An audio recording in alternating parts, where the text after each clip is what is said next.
You see it, it's here, Spawn issue number 15. Let's go. We start with the one-page description of the Violator and his story so far. And it mentions how the kids in the alley are named Clint, Mark, and Spaz. And they're still not believing his bullshit pretty much, but they're sitting there to listen. So, we continue the Violator's 800-year-old story. We pick up where the Violator left off in his story after incinerating the Hellspawn. He then starts to torture the medieval Spawn's maiden by cutting her face with his sharp-ass gross fingers. It is then revealed that medieval Spawn is still alive and the Violator only hit his symbiote suit and didn't actually hit him. He hits the Violator and then the Violator starts to literally clamp onto this massive fucking tree and swing it around, causing the Hellspawn to have to dodge it. The Violator mentions how Spawn's shape is still human and he still fights like a human. He then lifts up medieval Spawn and medieval Spawn shouts, "How could you eat the hearts of children, you sick fuck?"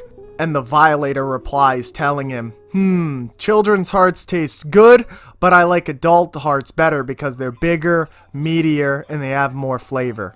After struggling for a while to physically defeat medieval Spawn, the Violator realizes that he can just use his Hellfire again, so he does, shooting Spawn.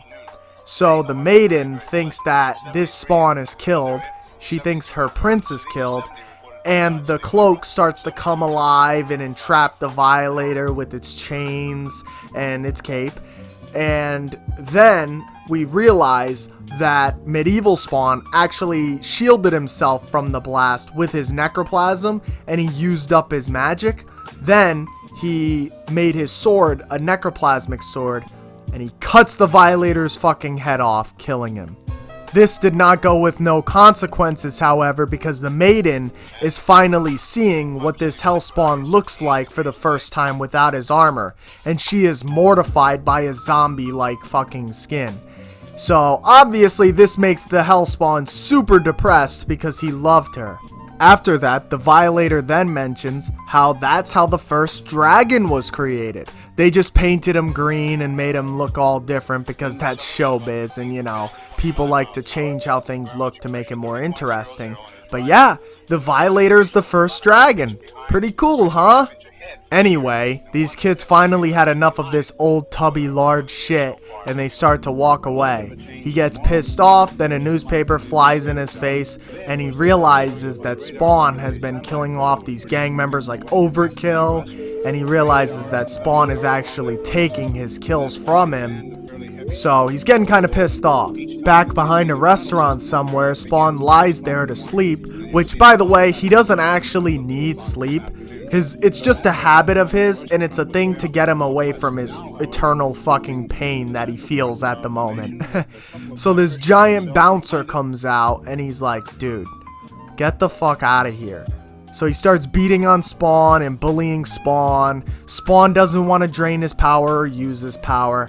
Then Spawn gets pissed off and actually starts beating the guy's ass. He gets angry, he takes 2 wood planks, stabs them through the ground, so he pretty much stabs 2 wood planks through concrete, sticking them into the ground, stating that these could have been stuck through your fucking skull. And then he tells the guy to scram, and the guy's like, alright, yep, fuck this.